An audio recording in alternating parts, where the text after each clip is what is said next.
Yo, this is Blake here, and I hope you enjoyed this video. I am going to be reviewing Resident Evil Retribution, the 5th entry in the Resident Evil franchise. Now, of course, I've never played the video games, but from what I gather, the movies pretty much took the game's premise and then went and did their own thing with it. They established their own protagonist. They took characters from the video games and put them in supporting roles. So a lot of the fans of the video games are pretty pissed off about that. And since I've never played the video games myself, I can't really care. But at the same time, these movies were never all that good to begin with. It's weird because I've never been huge on any of these movies, yet at the same time, I always look forward to seeing the next one. I guess it's something to do with these movies are so unapologetic about what they are that I know I can just turn off my brain and I will enjoy myself on some level. But otherwise, I could see why a lot of people really don't like these movies, because they are really stupid. The first film, it's weird because it showcases some of Paul W.S. Anderson's strengths. You know, it has some great sets. He's very talented when it comes to framing shots and using the set design. There's a lot of style, there's a lot of action. Some of the action is really well done, but at the same time, the characters were just so indistinguishable. They were so bland. I liked the story in terms of concept, but it played out in a real average way, and I just never could invest myself in it. So that was weird, because it's one of those movies that should be right up my alley, but I just say it's a pretty mediocre movie all in all. Much better than Resident Evil 2, though. I hated that movie. It tries to be more of a horror film, which is cool, but it just doesn't work out. The horror is very clumsily directed, so it's never scary. It's never even creepy. The sets, which are supposed to be like moody and menacing, they just look so much like movie sets. There's just something very awkward about that film in terms of set design, direction, dialogue, acting. Whoever plays Jill Valentine sucks. And it's just a very clumsy movie. Paul Anderson, he actually did not direct that one. He only produced it. I don't know who directed it. Nor did he direct the third film, which actually is my favorite entry in the franchise. It's not a great film. It's one of those movies that almost teases you with being a really good movie, but it just doesn't quite cut it. I love the Mad Max scenario, the setting there. It's very unique and different compared to most zombie films. The action was really well done. I liked the hand-to-hand fight scenes. Mia Jovovich, she is at her best in that film, in my opinion. It's the only Resident Evil movie that actually tries to flesh out its characters so they're not just victim fodder. But it introduces some really stupid subplots like the psychic powers thing. I'm not really sure why they bothered with that. And once again, it just sort of teases you. You feel like it could have gone farther and been a great movie, but instead it just sort of limits itself to being just a decent action film, which I guess is enough because it is my favorite of the franchise, but I felt that it could have done much better. But at least with the first three movies, even though they aren't very good, they are movies. They follow the typical conventional screenwriting rules. Now, Resident Evil 4, it discards screenwriting altogether. I'm not even sure if there was a script. All I can remember about that movie is it's one action scene, and then another action scene, and then another action scene, and they're all loosely connected together. I cannot remember what that movie was about. I can remember a lot of the action set pieces. I remember the chick running and the monster running at each other in slow motion. I remember Alice beating the crap out of a shitload of zombies. I remember the guns that had coins in them. I remember the 3D was really good. And the visuals were very high-tech. They were very stylish and flashy. I thought the action was very well done. I liked the combination of gunfights and fistfights.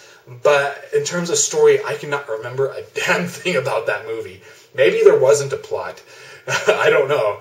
And sometimes it didn't make sense. Like, how could two normal humans hold their own against superhuman Wesker? Fuck if I know.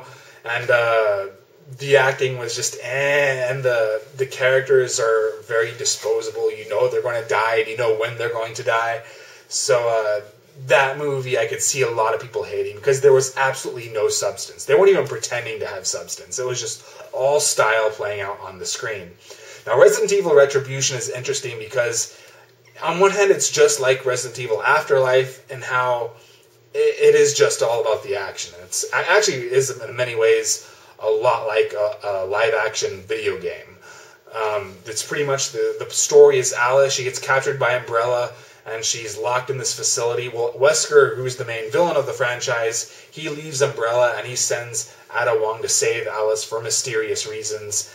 And so they have to rendezvous with a group of people who are also trying to help her out in this facility. And they're led by Leon, who's a big character from the video games, even though he has absolutely no personality here. Luther, the black guy from the previous film who survived, he's in that group, and Kevin Durant plays a character, and then the rest of the cast is just victim fodder. But once they get together, it's pretty much you're just watching a live-action video game. They're in one level, they shoot zombies. Next level, they shoot people. Next level, they shoot zombies with guns. Next level, they shoot big-ass zombies. It's like the boss fight or a mini-boss fight.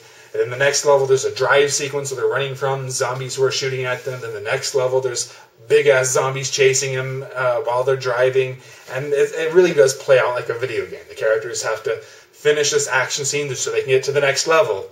But the action is pretty good. They cut down on the slow motion. The 3D isn't as impressive, but it's acceptable.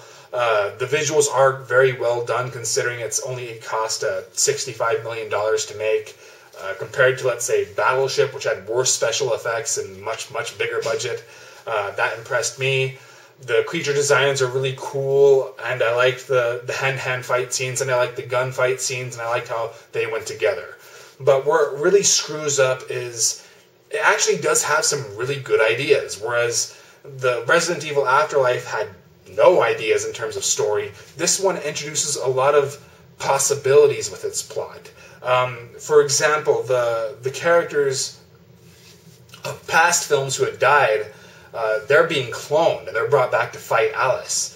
And that's an interesting idea, I think. You have Rain, who's played by Michelle Rodriguez from the very first movie. Carlos, who was in the second and third film. He was the main male character. He's back. I don't know what I think his name's he's just credited as one.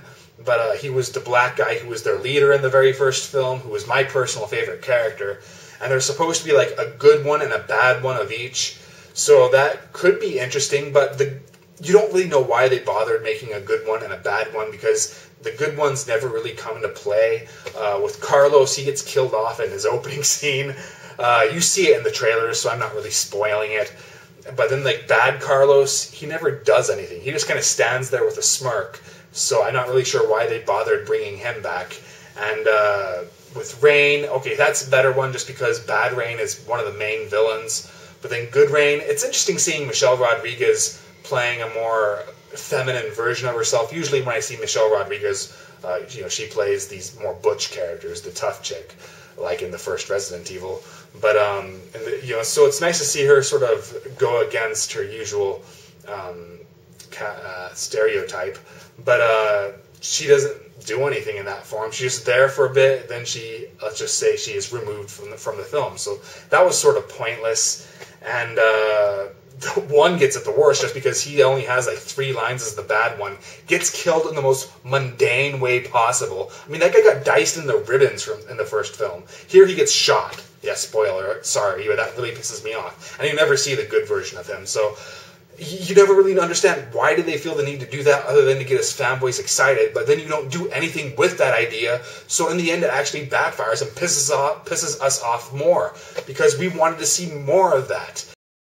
Okay, if you're wondering what that was, my camera ran out of batteries, so I apologize for this edit, but moving on, I no longer feel like I understand what's going on anymore in this franchise. Just the plot has ceased making sense. The characters' motivations have ceased making sense.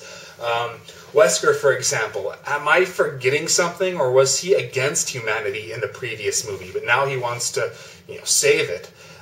So that was weird. But then Umbrella's even worse off. Why are they wasting so much time and resources on these simulations? What are they expecting to find out that they don't already know? What is showing the zombie takeover over and over again going to accomplish? And why are they using all these different Alice clones? Why is she a normal housewife in one scenario, then a military elite person in the next? I don't really see the why there. And they kind of briefly explain it, but it goes over so quickly so they can get to the next action scene that I honestly missed it. I don't understand that. And Red Queen, they bring her back from the original film. Now, she was like this evil supercomputer who, ironically, was trying to save humanity by killing everybody in this facility, because if they got out, then the virus would get out too. So that character made sense in that context, but here she apparently just wants to kill off humanity or something. I don't know. And in the original film, she was a lot more intelligent, and that's what kind of made her scary. In this one, all she's doing is, okay, zombies, go here. Kind of another wasted subplot. And it's just, all in all, like, why are they cloning? Well, let me just back up a little bit. They're cloning all these people, so they obviously know how to clone now. And why don't they just clone Alice and then brainwash her in the same way they'd brainwash Jill or, these other clones? I don't understand that. And that to me is a big hole, because you'd think that would be the first thing they'd do. Now, you could argue that they tried that in the previous films, but I never was under the impression that the other Alices were brainwashed. Is she immune? I don't know. But I don't think the movie does either. So it's like, it's bringing all these interesting ideas, all these throwbacks to previous films, but it ultimately forgets, why we like these characters from past films, why we want to see them back again. And it just really confuses itself, which in turn confuses me. So I can't just say Resident Evil 5 is dumb entertainment. It sometimes really muddies the waters with its attempts to be creative and unique and to have a story. But so it's difficult to say. Would I recommend it? Sure, but only if you like the previous film and expect it to be inferior. That's all I could say. If you'd like to read my written review, I apologize. This last part was really jumbled on my part, but I have to hurry because my camera's running out of battery power again. Just if you want to read my written review, please check the links in the description. Yes, I will review To Boldly Flee this week, and I'll see you guys later.